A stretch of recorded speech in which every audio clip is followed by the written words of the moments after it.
പിതാവിൻ്റെയും പുത്രൻ്റെയും പരിശുദ്ധാത്മാവിൻ്റെയും നാമത്തിൽ ആമേൻ. എൻ്റെ പ്രിയപ്പെട്ടവരെ, ഇന്ന് വെള്ളിയാഴ്ച ആഗസ്റ്റ് 29 അമ്മേ പരിശുദ്ധമേ, അമ്മേ പരിശുദ്ധമേ, ദൈവമാതാവേ, കൃപാസനത്തിലൂടെ ഞങ്ങൾക്കും ഞങ്ങളുടെ ദേശത്തിനും അമ്മ മധ്യസ്ഥം തേടി തന്ന എല്ലാ അനുഗ്രഹങ്ങൾക്കും കൃപകൾക്കും ഞങ്ങളിപ്പോൾ ഹൃദയം നിറഞ്ഞ നന്ദി പറയുന്നു. അമ്മേ പരിശുദ്ധമേ, അമ്മേ പരിശുദ്ധമേ, ദൈവമാതാവേ, 2004 ഡിസംബർ 7 ഉച്ചകഴിഞ്ഞ് 2:30 കൃപാസനത്തിൽ സംഭവിച്ച അമ്മയുടെ പ്രത്യക്ഷപ്പെടലിനെ കുറിച്ച് തിരുസഭയ്ക്ക് സമർപ്പിച്ചിരിക്കുന്ന പഠനരേഖകളുടെ മേൽ സഭാത്മകമായ പഠനം ആരംഭിക്കുവാൻ ഞങ്ങൾ പ്രാർത്ഥിക്കുന്നു. അമ്മേ പരിശുദ്ധമേ, ഭൂസ്വർ ലോകങ്ങളുടെ രാജ്ഞിയായ അങ്ങേയ്ക്ക് ഭൗമ സംരക്ഷണത്തിനായി പ്രപഞ്ച പ്രകൃതിയെ തന്നെ തിരുസഭ പ്രതിഷ്ഠിക്കുവാൻ ഈ പ്രത്യക്ഷീകരണം വഴി ഇടയാക്കണമേ. പരിശുദ്ധമേ, ജപമാല മാതാവേ, സകല പ്രാർത്ഥനകളോടും ചേർത്ത് ഞങ്ങളിപ്പോൾ പ്രാർത്ഥിക്കുന്ന ഈ കുടുംബത്തിന്റെ പ്രത്യേക നിയോഗം പറമക്കളെ,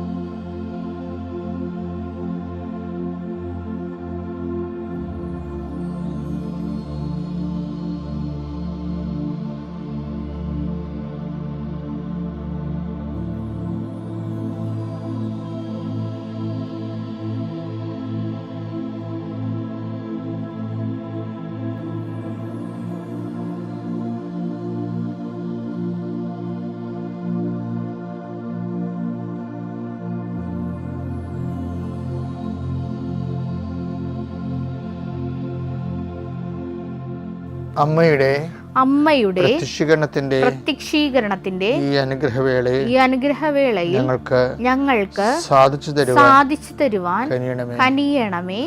ആമേൻ. വിശ്വാസ പ്രമാണം. സർവശക്തനായ പിതാവും ആകാശത്തിന്റെയും ഭൂമിയുടെയും സൃഷ്ടാവുമായ ദൈവത്തിൽ ഞാൻ വിശ്വസിക്കുന്നു. അവിടുത്തെ ഏകപുത്രനും ഞങ്ങളുടെ കർത്താവുമായ ഈശോമിശിഹായിലും ഞാൻ വിശ്വസിക്കുന്നു. ഈ പുത്രൻ പരിശുദ്ധാത്മാവിനാൽ ഗർഭസ്ഥനായി കന്യകാമറിയത്തിൽ നിന്ന് പിറന്ന് പൊന്തിയോസ് പീലാത്തോസിന്റെ കാലത്ത് പീഡകൾ സഹിച്ച് കുരിശിൽ തറയ്ക്കപ്പെട്ട് മരിച്ച് അടക്കപ്പെട്ട് പാതാളങ്ങളിൽ ഇറങ്ങി മരിച്ചവരുടെ ഇടയിൽ നിന്ന് 3-ാം നാൾ ഉയർത്ത് സ്വർഗത്തിലേക്ക് എഴുന്നള്ളി സർവശക്തിയുള്ള പിതാവായ ദൈവത്തിന്റെ വലതുഭാഗത്തിരിക്കുന്നു. അവിടെ നിന്ന് ജീവിക്കുന്നവരെയും മരിച്ചവരെയും വിധിക്കുവാൻ വരുമെന്നും ഞാൻ വിശ്വസിക്കുന്നു. പരിശുദ്ധാത്മാവിലും ഞാൻ വിശ്വസിക്കുന്നു. വിശുദ്ധ കത്തോലിക്കാ സഭയിലും പുണ്യവാന്മാരുടെ ഐക്യത്തിലും പാപങ്ങളുടെ മോചനത്തിലും ശരീരത്തിന്റെ ഉയർപ്പിലും നിത്യമായ ജീവിതത്തിലും ഞാൻ വിശ്വസിക്കുന്നു. ആമേൻ. സ്വർഗ്ഗസ്ഥനായ ഞങ്ങളുടെ പിതാവേ, അങ്ങയുടെ നാമം പൂജിതമാകണമേ. അങ്ങയുടെ രാജ്യം വരണമേ. അങ്ങയുടെ തിരുമനസ് സ്വർഗത്തിലെ പോലെ ഭൂമിയിലും ആകണമേ. അന്നു വേണ്ടുന്ന ആഹാരം ഇന്ന് ഞങ്ങൾക്ക് തരണമേ. ഞങ്ങളോട് തെറ്റ് ചെയ്യുന്നവരോട് ഞങ്ങൾ ക്ഷമിക്കുന്നത് പോലെ ഞങ്ങളുടെ തെറ്റുകൾ ഞങ്ങളോടും ക്ഷമിക്കണമേ. ഞങ്ങളെ പ്രലോഭനത്തിൽ ഉൾപ്പെടുത്തരുതേ, തിന്മയിൽ ഞങ്ങൾ രക്ഷിക്കണമേ. ആമേൻ. നന്മ നിറഞ്ഞ മറിയമേ, സ്വസ്തി. കർത്താവ് അങ്ങയുടെ കൂടെ സ്ത്രീകളിൽ അങ്ങ് അനുഗ്രഹിക്കപ്പെട്ടവളാകുന്നു. അങ്ങയുടെ ഉദരത്തിൻ ഫലമായി ഈശോ അനുഗ്രഹിക്കപ്പെട്ടവനാകുന്നു. പരിശുദ്ധ മറിയമേ, തമ്പുരാന്റെ അമ്മേ, പാപികളായ ഞങ്ങൾക്ക് വേണ്ടി ഇപ്പോഴും ഞങ്ങളുടെ മരണസമയത്തും തമ്പുരാനോട് അപേക്ഷിക്കണമേ. ആമേൻ. കർത്താവിന്റെ ഉന്നതമായ നാമത്തിന് സ്വസ്ഥം ചെയ്യുന്ന കർത്താവെ, 39 വർഷം ഞാൻ അർപ്പിച്ച കുർബാനയുടെ യോഗ്യതയാൽ കൃപാസ്ഥാനത്താരെ ജീവനോടെ പ്രത്യക്ഷപ്പെട്ട മാതാവിൻ്റെ മധ്യസ്ഥത്തിൽ വീട്, ജോലി, വിവാഹം, വെളിച്ചം, വഴികൾ, വെള്ളം, ഇങ്ങനെ ഒരു അടിസ്ഥാന കാര്യങ്ങൾക്ക് വേണ്ടി കർത്താവെ വിഷമിക്കുന്നവരുണ്ട് ഈശോയെ. വിവാഹം ഒത്തുവരാത്തവരുണ്ട് ഈശോയെ. ഒത്തുവന്ന വിവാഹം പോയതിൻ്റെ പേരിൽ സങ്കടപ്പെട്ട് നടക്കുന്നവരുണ്ട് ഈശോയെ. അതുപോലെ ഒത്തുവന്ന വിവാഹം നടത്തി കൊടുക്കാൻ വേണ്ടി സാമ്പത്തികമായ വിഷയങ്ങളിൽ ഓരോരോ വാതിലും മുട്ടിക്കൊണ്ടിരിക്കുന്നവരുണ്ട്. മുട്ടി പരാജയപ്പെട്ടിട്ട് മനസ്സും ശരീരം തളർന്ന് വീട്ടിൽ വന്ന് കർത്താവ് പരസ്പരം വഴക്കിടുന്നവരുണ്ട്.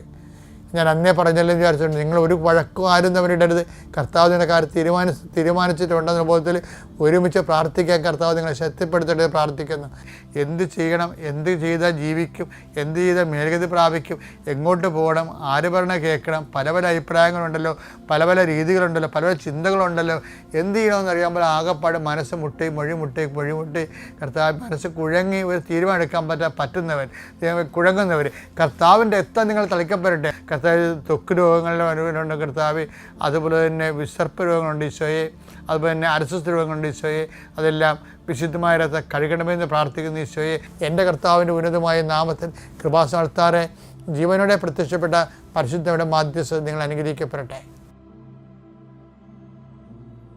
അതായത് ഇന്ന് നമ്മൾ കാണാൻ പോകുന്നത് ഈ മഹത്വം, ദൈവം തിരിച്ച് നമ്മളെ മഹത്വപ്പെടുത്തും. ഈ കൃപ തരുന്നതിന് നമ്മൾ കൃപ എന്ന് പറഞ്ഞാൽ പവർ ഓഫ് ഗോഡല്ലേ. ദൈവം നമുക്ക് കൃപ തരുന്നു എന്ന് പറയുമ്പോൾ അതിൻ്റെ അർത്ഥം ദൈവം നമ്മളെ മഹത്വപ്പെടുത്തുന്നതെന്നാണ്. ഈശോയുടെ പ്രാർത്ഥനകളിലില്ലേ, അതായത് പിതാവേ അങ്ങ് ഭൂമി ഞാൻ അങ്ങേ മഹത്വപ്പെടുത്തി, അതിനാൽ അങ്ങേപ്പക്കൽ എന്നെ മഹത്വപ്പെടുത്തുക. അപ്പോൾ തിരിച്ച് നമുക്ക് മഹത്വം കിട്ടുന്നത് കൃപ ലഭിച്ച് നമ്മൾ ശക്തിപ്പെടുന്നതിലൂടെയാണ്. അതിന് ബൈബിളിൽ കൊമ്പെന്നാണ് പറയണത്. മഹത്വത്തിൻ്റെ കൊമ്പും മഹത്വം ഒരുമിച്ചാണ് വരണത്. രണ്ടു തരം കൊമ്പാകാം. ശരിക്കും പറഞ്ഞാൽ കൊമ്പ് വിളിക്കുന്നവരുണ്ട്, ജോബേരെന്ന് വിളിക്കും, കൊമ്പ് വിളിക്കുന്നവരുണ്ട്, അത് ഉയർത്തി ഉച്ചസ്ഥായി വിളിക്കുന്നവരുണ്ട്. കൂടുതൽ മഹത്വം സ്തുതിപ്പും വരുമ്പോഴും യുദ്ധവിജയം വരുമ്പോഴൊക്കെയാണ് അങ്ങനെ വിളിക്കണത്. പക്ഷേ അത് നമ്മളുടെ കൊമ്പ് ഉയരുന്നതനുസരിച്ചുകൊണ്ട് പിന്നെ മഹത്വത്തിന് തന്നെ കൊമ്പെന്നുള്ള വാക്ക് കൾച്ചറായിട്ട് അവർ ഉപയോഗിക്കുന്നുണ്ട്. എന്താണ് ഈ ബൈബിൾ എപ്പോൾ നോക്കിയാലും മഹത്വവും കൊമ്പും ഒരുമിച്ച് വരുന്നുണ്ടെങ്കിലും ഈ കൊമ്പ് ചിലപ്പോൾ കൃപയായിട്ടും വരും. നമ്മളുടെ കൃപ ദൈവത്തിൻ്റെ ശക്തി വർദ്ധിക്കുന്നുണ്ടെങ്കിൽ അതിൻ്റെ അർത്ഥം നമ്മുടെ കൊമ്പ് കാട്ടുപോത്തിൻ്റെ കൊമ്പ് പോലെ ഉയർന്നു നിൽക്കുക. നമ്മൾ സങ്കീർത്തനം എടുത്ത് 92:10, എന്നാൽ അവിടുന്ന് എൻ്റെ കൊമ്പ് കാട്ടുപോത്തിന്റെ കൊമ്പ് പോലെ ഉയർത്തി. അപ്പം അവിടെ അത് കൃപയുമാകാം, നമ്മളെ ദൈവം മഹത്വപ്പെടുന്നതുമാകാം, വിജയിപ്പിക്കുന്നതുമാകാം, അനുഗ്രഹിക്കുന്നതുമാകാം. അവിടുന്ന് എൻ്റെ മേൽ പുതിയ തൈലം ഒഴിച്ചു. എൻ്റെ ശത്രുക്കളുടെ പതനം എൻ്റെ കണ്ണു കണ്ടു. അതാ ശത്രുക്കളുടെ പതനത്തോട് എൻ്റെ ശത്രുക്കളുടെ പതനം എന്ന് പറയുമ്പോൾ നമ്മുടെ വിജയമാണ് വരണത്. നമ്മുടെ വിജയം എന്ന് പറയുന്നത് നമ്മുടെ കൊമ്പാണ്, നമ്മുടെ മഹത്വമാണ്, അത് ദൈവം തന്ന കൃപയാണ്. അപ്പോൾ ഇങ്ങനെ ഈ സിറ്റുവേഷൻസ് ഇതേ തന്നെയാണ് നമ്മൾ തിരിച്ചു വരുമ്പോൾ സങ്കീർത്തനം 89:17 അങ്ങാണ് അവരുടെ ശക്തിയും മഹത്വവും അങ്ങയുടെ പ്രസാദം കൊണ്ടാണ്, അങ്ങയുടെ കൃപ കൊണ്ടാണ് ഞങ്ങളുടെ കൊമ്പ് ഉയർന്നു നിൽക്കുന്നത്, ഞങ്ങളുടെ മഹത്വം ഉയർന്നു നിൽക്കുന്നത്. ഞങ്ങളുടെ കൃപ കൊണ്ടാണ് ഞങ്ങളുടെ മഹത്വം ഉയർന്നു നിൽക്കുന്നത്. ഇതുപോലെ തന്നെയാണ് സങ്കീർത്തനം 148:14 എടുത്തേ.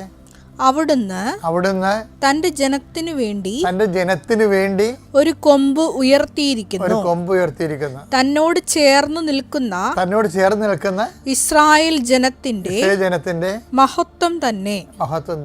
അപ്പം കൊമ്പ് തന്നെ മഹത്വം എന്ന് പറഞ്ഞാൽ കണ്ടില്ലേ, മഹത്വം നമുക്ക് വരണത് ദൈവകൃപ നമ്മളിലേക്ക് ദൈവം നൽകുന്നതും നമ്മളെ വിജയിപ്പിക്കുമ്പോഴുമാണ്. ഇതെല്ലാം തമ്മിൽ യോജിച്ചാണ് പോണത്. അപ്പോൾ കൊമ്പ് ഉയർത്തുക എന്ന് പറയണതും മഹത്വം, ദൈവം ഉപരി മഹത്വം നമുക്ക് നൽകുന്നതിനും തുല്യമാണ്. അത് ദൈവത്തിന് വേണ്ടി നമ്മൾ ജീവിക്കുമ്പോൾ നമ്മൾ അത് ദൈവസാന്നിധ്യവും ദൈവത്തിനെ കൊണ്ട് വിജയം അനുഭവിക്കുന്നവനാണ് ഈ മഹത്വത്തിൻ്റെ സങ്കീർത്തനം എഴുതിയിരിക്കുന്നത്. അപ്പം അതുകൊണ്ട് എപ്പോഴും ദൈവം തിരിച്ച് നമുക്കൊരു മഹത്വപ്പെടുത്തുന്നുള്ള ചിന്ത എപ്പോഴും ഉണ്ടാകണം. അല്ല നമ്മൾ ദൈവത്തെ മഹത്വപ്പെടുന്ന പോലെ തന്നെ നമ്മൾ വളരണത് ദൈവത്തെ മഹത്വപ്പെടുത്തിയാണ്. അതുകൊണ്ടാണ് 4:20 പറയണത്. എന്താണ്? ദൈവത്തെ മഹത്വപ്പെടുത്തി വിശ്വാസത്തിൽ ശക്തി പ്രാപിക്കുകയും. അപ്പോൾ വിശ്വാസത്തിൽ ശക്തി പ്രാപിക്കുക എന്ന് വെച്ച് കഴിഞ്ഞാൽ അതും കൊമ്പുയർത്താനാണ് പറയണത്. വിശ്വാസത്തിൽ മഹത്വം പ്രാപിക്കുകയും.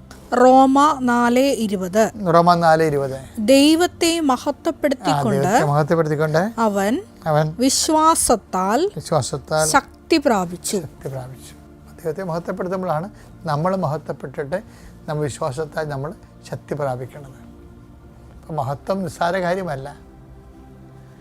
കിട്ടുന്ന എല്ലാ പഴുതുകളും ഉപയോഗിച്ച് ദൈവത്തെ മഹത്വപ്പെടുത്താൻ വേണ്ടി നമ്മളെ തന്നെ പരിശീലിപ്പിക്കണം. ഓക്കെ അല്ലേ? അത്യപൂർവ ദൈവാനുഭവങ്ങൾ ഇനി നിങ്ങൾക്കും സ്വന്തം. ഈ യൂട്യൂബ് ചാനൽ ഇതുവരെ സബ്സ്ക്രൈബ് ചെയ്തിട്ടില്ലെങ്കിൽ ഇപ്പോൾ തന്നെ സബ്സ്ക്രൈബ് ചെയ്യുക. ഈ വീഡിയോ ഇപ്പോൾ തന്നെ നിങ്ങളുടെ സുഹൃത്തുക്കൾക്ക് ഷെയർ ചെയ്തുകൊണ്ട് കർത്താവിൻ്റെ പ്രേക്ഷിതരാകുക.